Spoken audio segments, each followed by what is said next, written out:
Today's show is sponsored by Real Estate Radio Experts. All real estate agents are looking for that silver bullet. And you know what? Radio is the only predictable, repeatable marketing, advertising piece out there. That's it. If there's a silver bullet, it is radio. Every single top agent around the nation that's in your market is doing radio. And you know what? Maybe you've been locked out of your market. Guess what? Real Estate Radio Experts is ready to step in, identify the right station, the most profitable station, negotiate airtime and schedule for you, and get you on and get those leads coming in. And listen, we all know the best lead is a referral. That's it. If John recommends Jill, Jill's going to use John.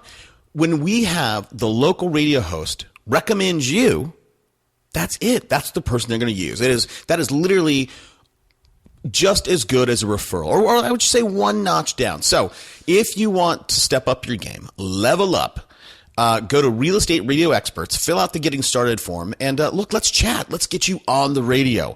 We just launched this, and we have the number one guy in Baltimore, the number one guy in Vegas, 140 million guy in D.C. We have Orlando, Charleston, Denver filled, Cocoa Beach filled.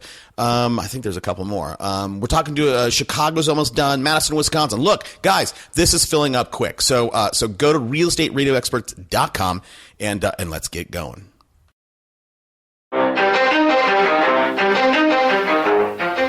Welcome to Super Agents Live. This is the one place where you can come and hear the most successful people in real estate. You'll hear how these super agents built their businesses, how they stay productive, and how they stay motivated. Who am I? My name's Toby Salgado, and I made my first $1 million in real estate. Yeah. And I'm your host for the next 30 minutes while we talk to yet another amazing real estate entrepreneur. Stay tuned. Let's go! Yeah!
before. Today on the show, I am super excited. My guest today is in a large metro market, Washington, D.C. She has a team of 12.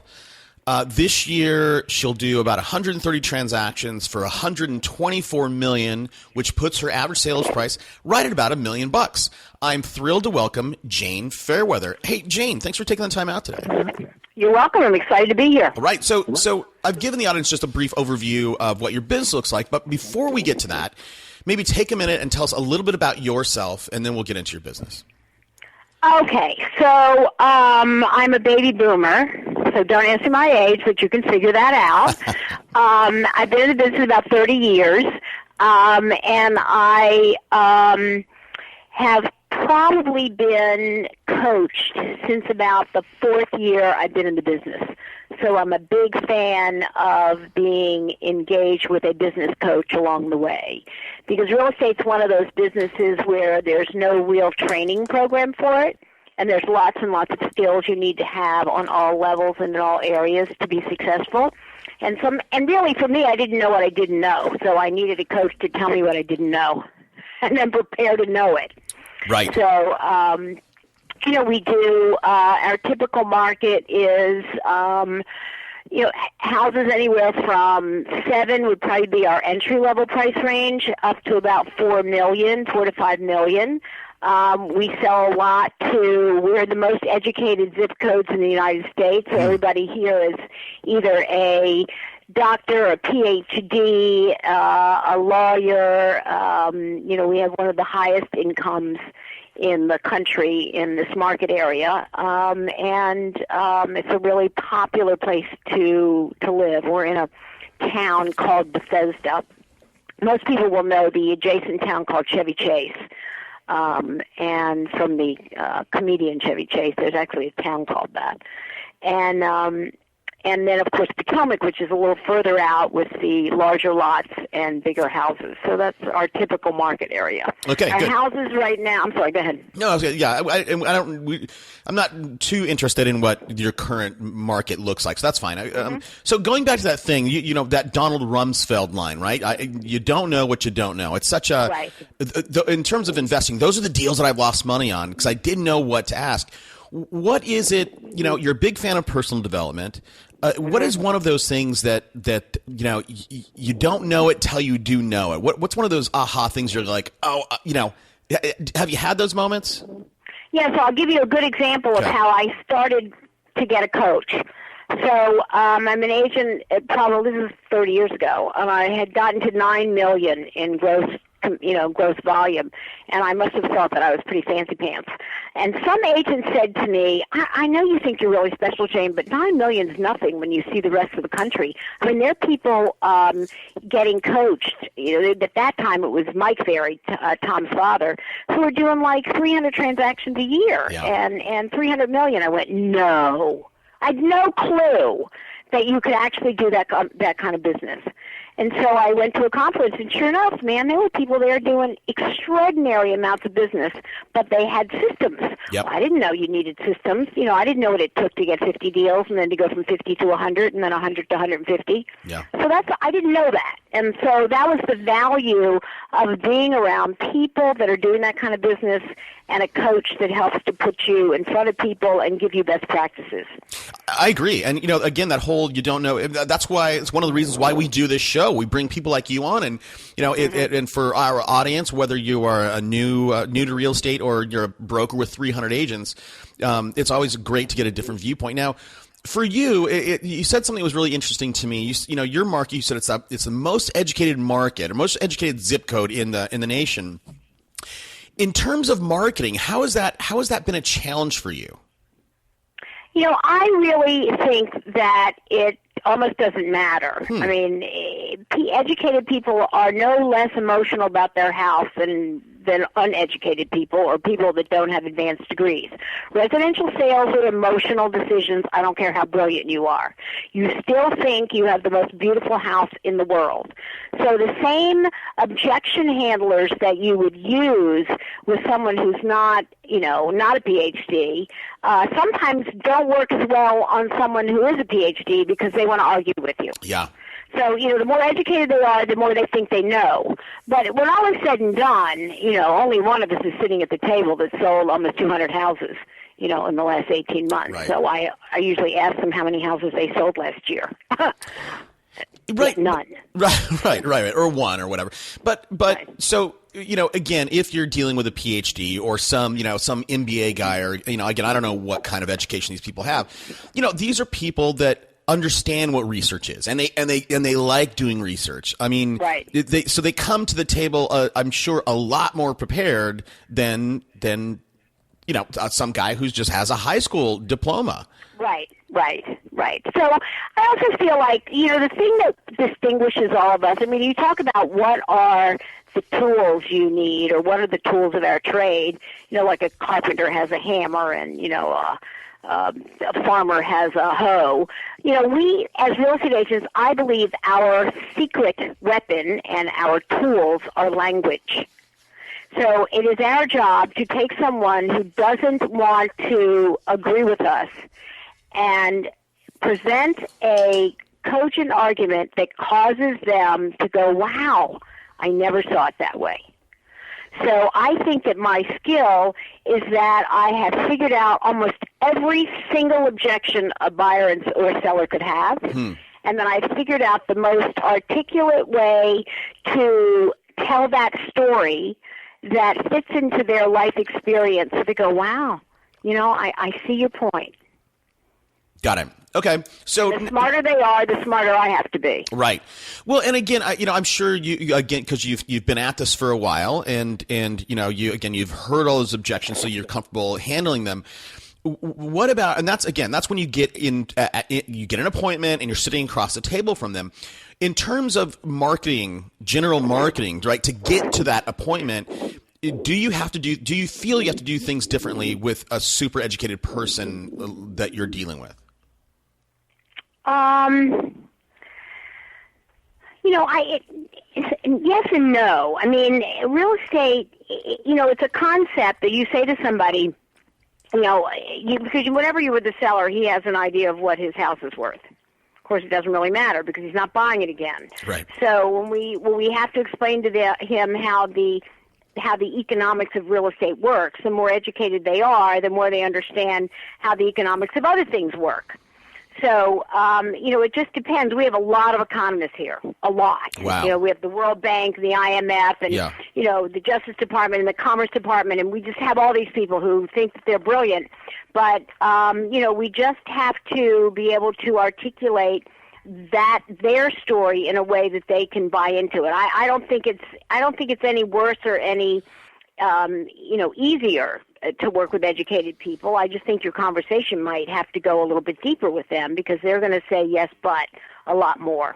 And here's what I'm trying to get at, and I am very interested in this, is if you go to the other side of the coast, if you go to San Francisco, for example, Francisco, you have two dynamics, and I imagine you have these same two dynamics that you're struggling with, right? So number one, you have people that are educated, and number two, right, in San Francisco, you have people that in terms of their politics are very on the liberal side of things. So when you are marketing to those people, they don't respond to the same sorts of things that somebody in the Midwest might, right? So for example, radio, right? That's a very big tool for most agents. It doesn't work in San Francisco because, they don't necessarily listen to talk, let's say, right? Right. So Rush Limbaugh. Same here. We're in a very liberal marketplace. And so people are not listening to talk radio in the Washington market at all. So the thing that really, since I work with sellers, yeah, I really only care whether or not sellers pick up the phone and call me. So my marketing is more about being present in their marketplace. I'm very target oriented when I'm trying to decide where I'm going to build my listing base. So between my signs, which are very different than anybody else's signs in the market and very recognizable, and they are themselves a billboard, that people say to me, I see your signs everywhere. God, every time I ride by your sign, it says sold. Well, that's a $15 to $30 marketing expense for me. It's brilliant. I don't spend a fortune. We also do a lot of direct mail. because I can not always be sure that everybody's online or online where I want them to be. So at least I know if I'm coming across their threshold, while they're walking to the trash can, I have a chance to put my name in front of them.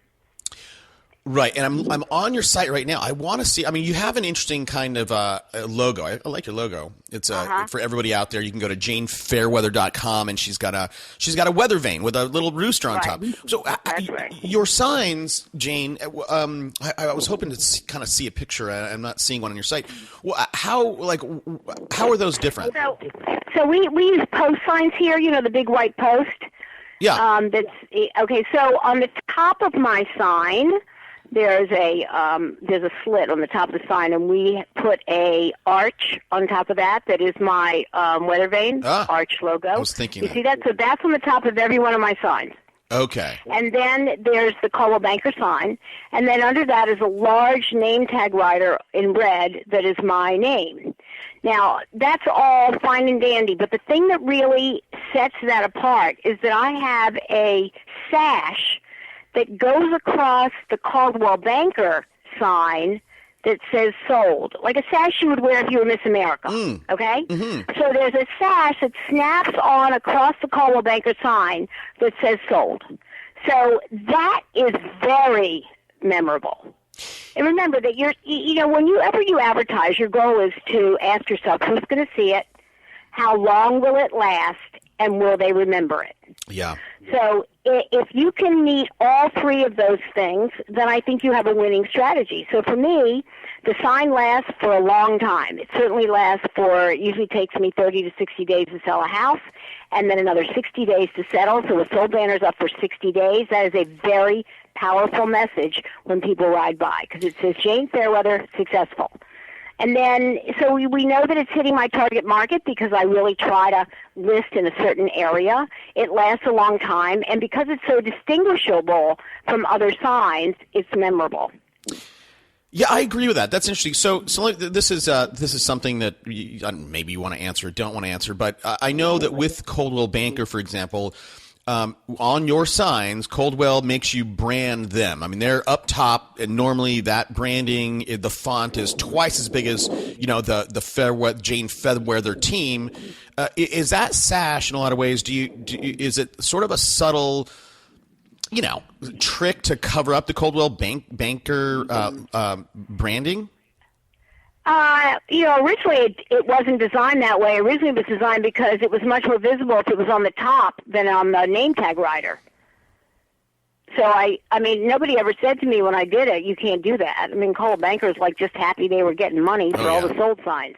But in my market right now, I could actually take the Coldwell Banker sign away and design a whole new sign that had my name, incorporated in it bigger, as long as I have their name and their information on it. And in my market, a lot of agents have gone to, personalizing their road signs. Yeah. Yeah, I mean, I think I'm seeing that more and more. I mean, everybody's branding themselves and kind of moving away from the Coldwell or Remax or whatever. Right. Right. So if that's funny. I've had a handful of other agents come on and say, hey, my signs are like my tool. That's my secret weapon. So for you, how important is that real estate for your sign? I mean, would you go out there and pay somebody $25 or $50 or whatever to slap a sign in the yard just for branding? No, I mean, because my sign, I can't put a sign in the yard if I'm not selling the house. Okay. So, I probably have 70 signs on the street, at any one time. That's a lot of signs. If you drive around, I'm everywhere. So I have the signs that the houses are selling now, and I have the signs that say sold. And I have a really great track record because I don't keep a house. If the seller's not willing to reduce the price to where the market says it'll sell, I'm not interested in hanging out with him because it's expensive for me. I'd rather move on to find another motivated seller. Yeah. So, in terms of your business, buyers versus sellers, what does that look like? So, on my team, we're 60-40. So, 60 listings, 40 buyers. But I don't do any buyers. It's all done by my team members. Yeah, and are you the main listing person when a listing? Yeah. Okay. Yeah, I'm seeing that as well. So the signs are effective for you. You do mailers now. So you have a farm. Tell me about, what does that look like? How did you pick that? I do. I probably have 14,000 households that we market, and we've been doing it for years and years and years. We also do an e-newsletter that goes out to thousands and thousands of past clients, current clients, centers of influence, all that. But I'm also heavily embedded in community organizations. So I have a huge community give back program, and have a very large center of influence because of it. So I do want to talk about that, Jane. But before we get there, so you have 14,000 homes that you farm. Now, how often do you mail out? I mean, do you do a monthly mailer to 14,000 properties? So yeah, once a month, 14,000 mailers will go out, and then more often will be a sold card that goes to 300 or 400 households right around the house we sold. So there are two different programs. One is, sending out the sold card when you sold something in a neighborhood so the neighbors know, and that's whenever we sell it, so that could be very often. But the big mailer goes once a month. And I would imagine when you send out 14,000, I imagine that you can pretty much count on that you're going to get 7, I don't know. How many listings will you get? I mean, the number of listings. You're going to get listings. So we're going to get the listing call. Right. So a lot of people, as you know, we go on a lot of appointments that materialize 2 years later. Right. But we are, every time we touch somebody, we're touching them and their friends. So, we'll go on appointments, or I'll go on an appointment as a consultation, like a move or improve, or should I, what do I have to do to get my home sold in 18 months? What improvements should I do? Well, we'll go on all those, because those are creating relationships, and real estate is, after all, a relationship business. So, no, that's just another opportunity to touch the prospect. So, but if you spend the money to send out 14,000 mailers, that's typically good for give me a general number of appointments, and then give me a number of listings that you will normally get. I would say that I go typically to about, I'd say 20 to 25 listing appointments a month. Wow. And then how many of those will you take?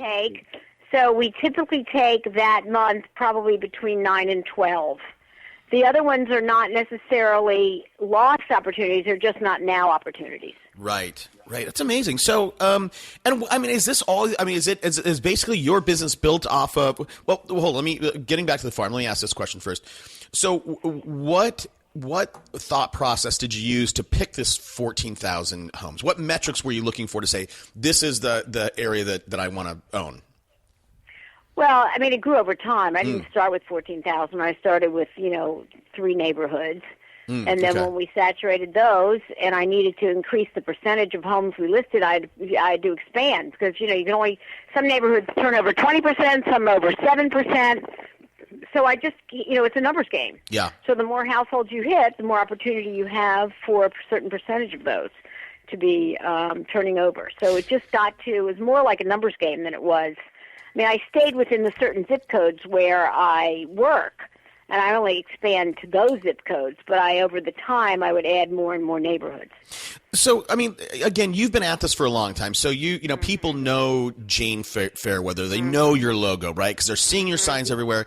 Let's say that you were starting new today, and you had let's say that I was going to start in your area, and I'm just how much do you spend on those mailers? I don't know. Are you comfortable give us the general number? I can tell you I spend about it's 60 cents a card. Okay. Basically, that's the expense. So do whatever that math is. I will do that math. Okay. And while I'm doing the math, hold on, 0.6.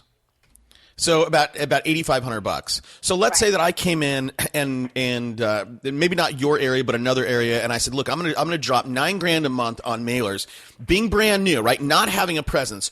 Would that still work? I mean, would I still get the same similar 25? Yeah, but it's gonna take you a long time. You have to figure, if you're a new agent, to own a piece of real estate in somebody's brain, you have to be out there for 3 years spending money to brand yourself. And you cannot look like everybody else. So you better figure out what your logo is, what your colors are. You have to stand out somehow. And then you have to have a lot of money to last. Yeah.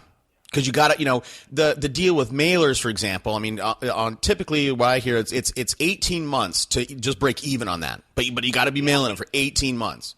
Yeah, I think that's when you start to see a return. Start. Yeah. I think you're 18 months waiting for the phone to ring. Right. Okay. Dang.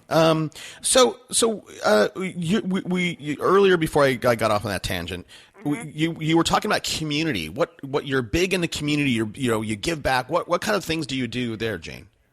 So I'm on the board of a children's theater here called Imagination Stage. I'm the president of that. So we have I'm always in front of a group of parents who are taking their kids to the theater, and on opening nights I'm always the one that does the presentation about welcome to Imagination Stage. So that puts me up in front of 400 people at least once a month. Wow. I am vice president of the BCC Chamber, so that puts me out in front of all the important decision makers and opinion leaders in the community. And that has put me, I do the real estate forum every year, so I'm the one that gets up in front of all the bigwigs in town and does a report on the residential real estate market. So I'm immediately associated with being an expert in real estate. And then because of that, I end up being the one that the Washington Post calls, or the Washington Business Journal, or I do a lot of stuff for CNBC, calls me all the time. So the more you're seen as the expert in a area, the more the press goes to you, because the press likes experts. Yeah, of course. So did that? I mean, that's amazing to me. It's amazing. I'm looking at your website, and you don't. I mean, why don't you, just out of my own personal curiosity, why don't you have as seen on NBC, as seen on in Washington Post and that sort of? Why don't you? I think it's somewhere.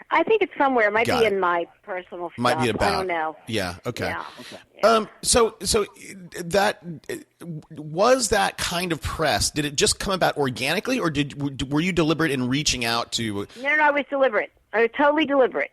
So I remember the year when I picked up the Washington Post. I'm thinking, how come my name's not in there? Right.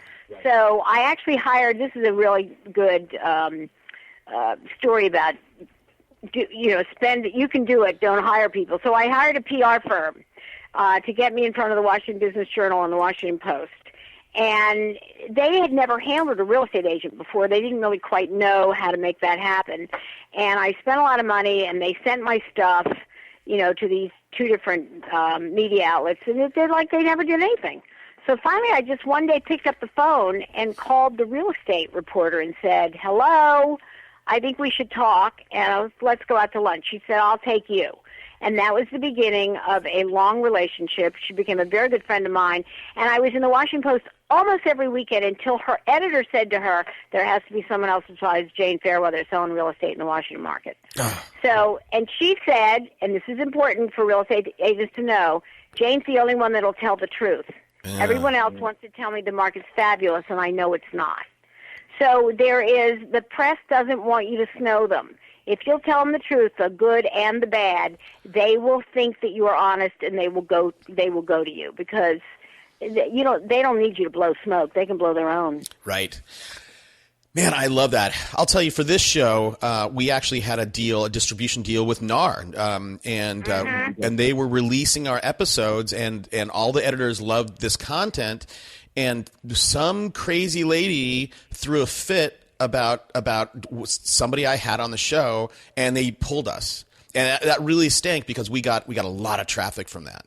Yeah, that's cowardly. But then they're a political organization too. Yeah. It was, and the editor said, "Man, I'm bummed." But okay, so that's a great tip. I mean, I would love. Yeah, reach out. See the reporters that are writing the stories and call them yourself. They're always looking for a source in a story. Right. Yeah, and the other thing too is, bring them a story, right? I mean, you can, absolutely bring them a story. So here's a story that someone should bring the newspapers. I don't know if this is going on around the country, but my listings are being stolen, for lack of a better word, by criminals who take them and put them on hot pads, Trulia, and Craigslist and posing as the seller, and have their house for rent. So they are advertising the house as though they are the seller, saying they're out of town. The house is going to be rented for, let's just say, $1,400 a month, when I have it on the market for like $1.8 million. Right, right. So then they say to people, I will send me the first and last month's rent. I'll send you the lease and the key. And believe it or not, there are people that do that, only to find out that they aren't the owners.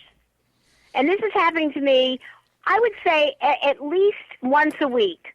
What? I'm getting a call from a unsuspecting person who said, you know what, I just got off the phone with this guy who claims he's the seller of this house, and I did a ride-by, and I saw your sign in front of it, and I called him back and said, but the house is for sale. And he goes, no, it's no longer for sale.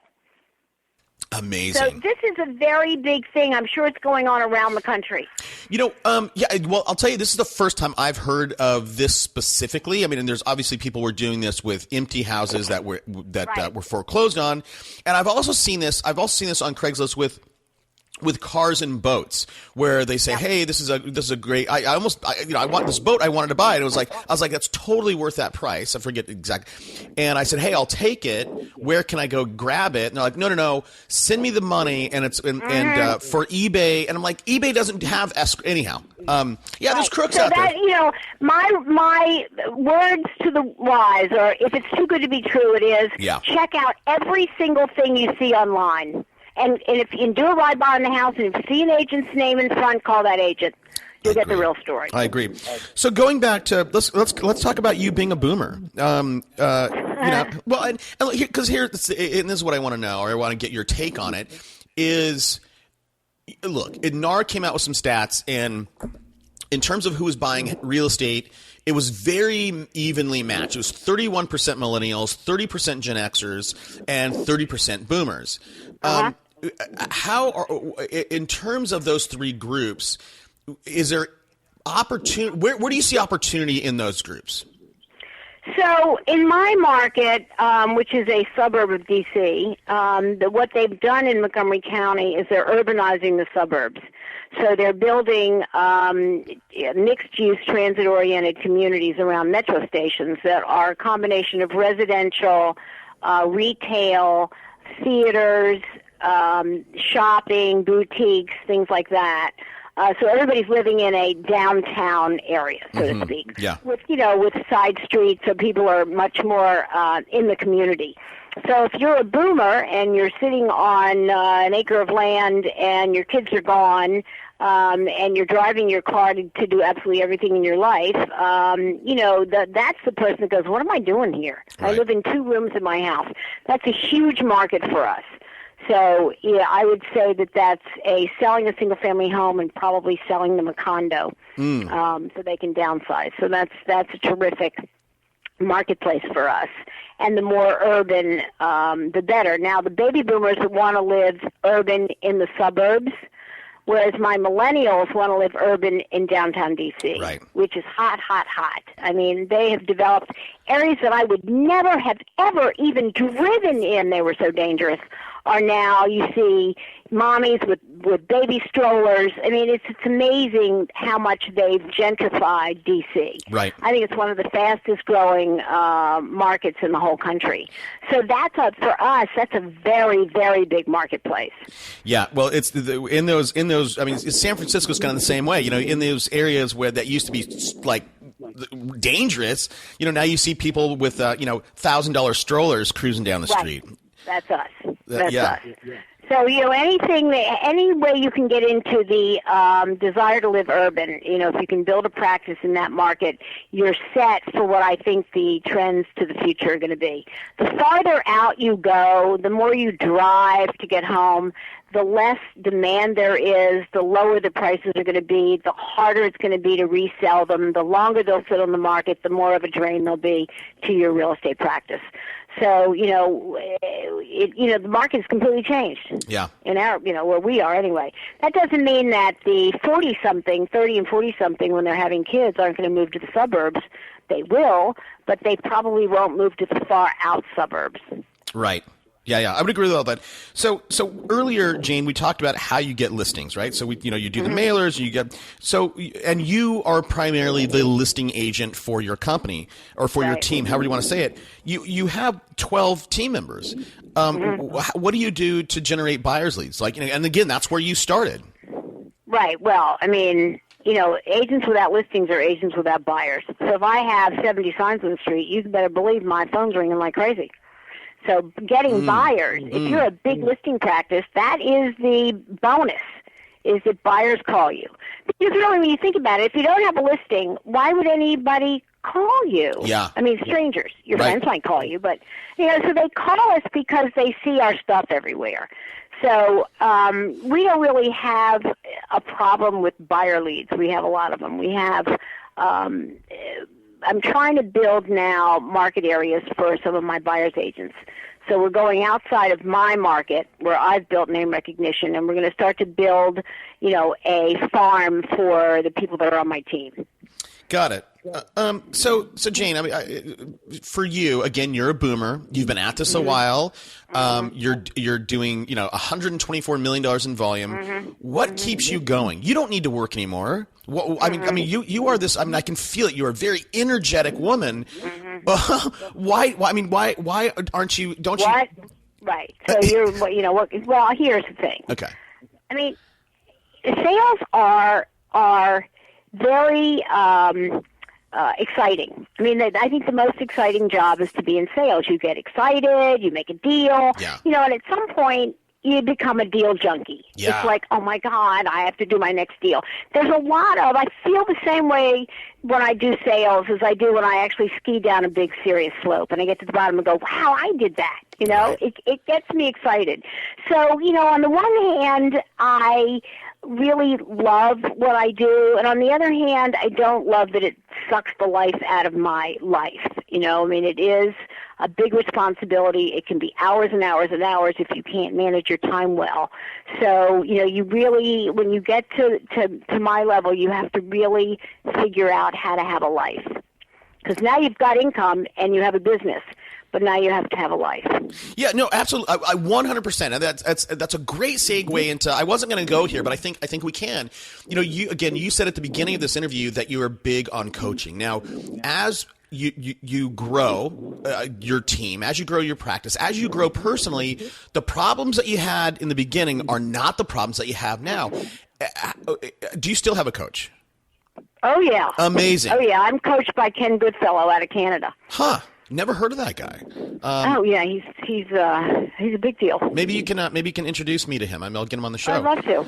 Sure. So he was just written up in the Wall Street Journal article about coaches. So did you see that? No, I didn't. I don't read the newspaper, Jane. Oh, of course not. You're a youngin'. No, I'm 44. I'm Oh my God, you're so old. Stop. Hey, but Jane, so what kind of problems do you have now that you didn't have before? Okay, so I have employee problems. Yeah. I have system management problems. I have quality control problems. I have staff training problems. And I don't call them problems. Let me just say these are things that I wouldn't have had before. They're not problems. Challenges. They're challenges. Yeah. They're new things that you deal with. Yeah, right. So, hiring, it's hiring and firing. They always say hire slow, fire fast. Yeah. So there's, knowing when somebody isn't working out, how long do you wait to confirm that they're not working out before you let them go. Right. Just things that when you were just one or two people, you never thought about. Managing volume of transactions. Geez Louise, that's a lot. Doing 19 things on your desk, it's like, holy mackerel, what do I do first? Yeah. It's knowing how much of a reserve to have so that we don't get caught again in the recession like when we did before. I mean, Right. Everybody got caught flat-footed. It's much more of building a thriving business. So it's much more business questions than it is Right. real estate questions. I agree. I absolutely agree. And that's what I'm glad you said. I mean, I knew the answer to that, but I just wanted to hear you educate the audience on that. So Right. Jane, let me, again, you have 19 things on your desk that you have to deal with. You have to manage all these transactions. You have to go on that listing appointment, as well as you have to think about recruiting and training that person, because you're like, oh, maybe they're working out, maybe they're not working out. How do you? I mean, for you personally, how do you manage all that and not work 15 Not hours so a day? nuts. Yeah, so you have to have talented people with you, and you have to delegate. So it makes no sense for me, who probably makes $2,000 an hour, when you think about, where my talents are. They're in sales. Yeah. They're in making deals. So if you're going to take me away from doing that and make me train people or make me do administration, I mean, it's a very bad use of my talent. Yes. So I try to make sure that I have very smart, very talented people that are good at the things that either I'm not good at or I shouldn't be doing. So my challenge all the time is to look at my desk and say, what is it of these 19 things I have to do? What of these can I delegate? And what of these can I just not do at all? Right. It goes back to that matrix, that important and urgent, important and not urgent. You know that matrix. Right. So it's do it, delegate it, or ditch it. There you go. Do it. I love that. Okay, do it, delegate it, or ditch it. For you, Jane, I mean, looking at that and going, do it, delegate it, or ditch it, was that a struggle for you early on? I'm getting a sense of your personality, and you are this take on the world kind of person. You know that whatever's on your desk that you're going to delegate, nobody can do it as good as Jane can. Was that? I don't believe that. Oh. I'm really good at giving it away. Wow. I really believe that there are people that can do it better than me. Now, they may not be able to sell better than me. They may not be able to negotiate a deal better than me, but that's what I'm asking them to do. I'm asking them to prepare my listing presentation. I'm asking them to take my case from ratification to settlement. I'm asking them to make sure the ads are in. I'm asking them to make sure that they've set up the open houses, to call the sellers, to get the feedback. I mean, I don't micromanage at all. My feeling is if I hired you and then I have to stand over you to make sure you do the job right, I hired the wrong person. Yeah. Wow, that's great. And I have a checklist. So my quality control is I have a checklist. So if I say to you, I want you to drop the price, so we just got a price reduction, drop the price. There are 9 steps that have to be done that are part of dropping the price, and I have a checklist for that. And their responsibility is to do them and give me back the checklist showing me that all 9 things were done with the dates. Got it. And that's how I know it got done. Yeah. Okay. That's great. I mean, I love those kind of systems. So you throughout your career, you've seen many agents succeed. You've seen, look, here's what I see. I've had people on this show who, for all accounts, should not have been successful, but they're doing $100 million. And then I talk with other people that can't hack it, but they have all you're like, this person is charismatic, and what have you seen? Is there some common things that most agents get wrong that if Jane comes along and gives them that little tweak, right, that little bit of coaching, that all of a sudden things fall into place? Yeah, so, when you think about what you have to be a really, really, really good agent, you have to be great at sales, great at organizing, because there's so much going on, you have to have systems to get organized. And you have to be great at managing a team, getting a team to work. And those are really difficult skills that we don't necessarily have when we start selling real estate. Right. Nobody tells you have to have people skills in terms of staffing and interviewing and hiring and paying and stuff like that. So, what I would say is figure out what you're really good at. And if you're in sales, your job better be that you're really good at sales. And you can hire administrative people. Don't be administrative. The pay is you're going from making, let's just say you make $1,000 an hour, to going to like a $20 an hour job. Yeah. I mean, it makes no sense. Figure out, decide that you're really good at sales. If you're not good at sales, I don't know how you got into real estate. I don't know how you build your practice if you're not a good salesperson. So I think your first job is to be good at sales and then to hire the rest of it. Yeah. No, look, I agree with all that stuff. I will disagree. You know, I've had lots of people who have zero personality come on this show, but they're doing $200 million in volume. And I'm like, and it's so difficult for me to even talk with them. And I go, how are, I'm thinking to myself while I have these people on the phone, I'm like, how are you successful? And it's those people, they're CPAs, but they know they have implemented those systems, marketing and whatever. So listen, we're going to start wrapping up, Jane. And I want to ask you a question that I don't ask many people, but you're this dynamic fireball of a person. And it's this: what's something I didn't ask you, but I should have asked you? I told you it was a crazy question. Yeah, no, that's a really good question. God, what is it you should have asked me? Okay, so I think you should have asked me what was the most advancing learning experience I had in being a young agent. That's a great question. And the answer to that, the answer to that was the most important thing that I did that caused me to go from being a neophyte doing like 1 or 2 transactions a month to doing like 70 transactions in a year was I was a member of a very, very high-powered mastermind group. And that there were 6 of us, and we were all from different places. So I was in the Washington metropolitan area. Somebody was from Fredericksburg, Virginia. Somebody in Richmond, Virginia.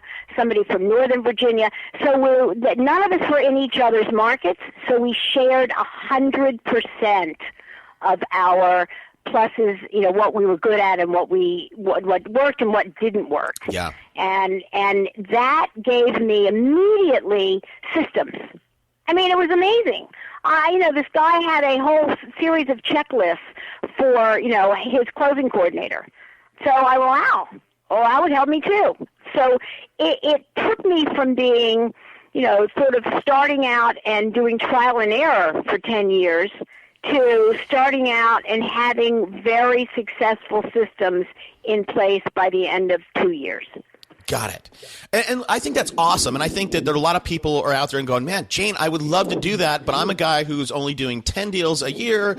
How do I reach out to somebody like you and even ask to be in a mastermind? How did you put that together? So we were put together. We were all being trained by Mike Ferry. This is 25 years ago. Yeah. We met at his conference. And we said, well, we all sort of work in the same area. Why don't we have a mastermind? We got together once a month. And that's how that happened. So what I would say is don't expect if you're doing 10 deals a year, you're going to be masterminding with me. You're looking to go with somebody who's doing 25 deals a year. Right. Yeah. So, start with people that are more inclined to be in the room with you. And if you are being coached, then use your coaching group to get a mastermind group together. I love that. And everybody in the audience out there, I might help you guys do this. I'll talk to you about it offline. So that's great, Jane. Hey, so we're gonna wrap up with the last 2 questions I ask everybody, and it's this. Here's the first one, and I'm very curious about what you read. I'm an aspiring agent. God! I have 25. I read everything. Okay, here's the question. I have $25. What book should I go buy today?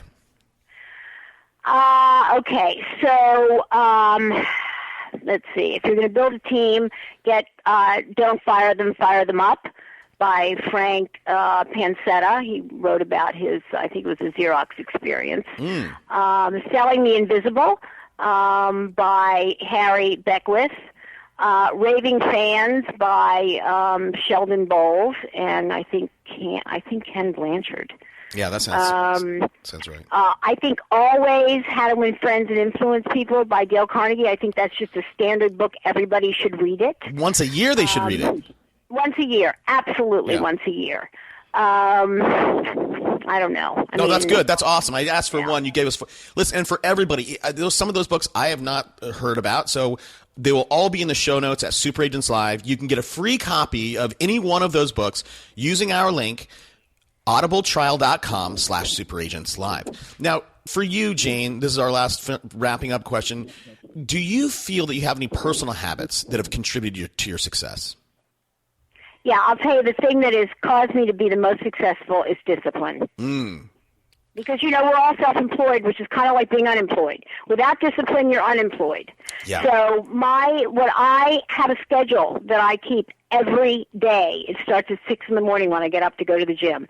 If I can get myself to the gym every day, which is the hardest thing I do, then I know I'm going to be able to be disciplined to do everything else I have to do. So having self-discipline and doing the things you don't want to do, like getting on the phones and prospecting, if you don't have the ability to talk yourself into doing those things, I don't think you're going to be successful. I love it. I love that, Jane. Hey, well, thanks so much for coming on. I always encourage my guests to reach out if they've gotten value and reach out to my guest, which is you, and say thank you. Where can people find you? And look, but maybe somebody out there says, man, I want to work with Jane. Where can people find you? And my email is jane@janefairweather.com. Awesome. And again, everybody, I'll have this on the show notes. Hey, Jane, thanks so much for coming on. You're welcome. All Thanks, right. Tony. Talk to you soon. later. Bye-bye. Bye-bye. Let's go. Yeah. For those of you that want to know what we're all about, it's like this, yo. This is 10% luck, 20% skill, 15%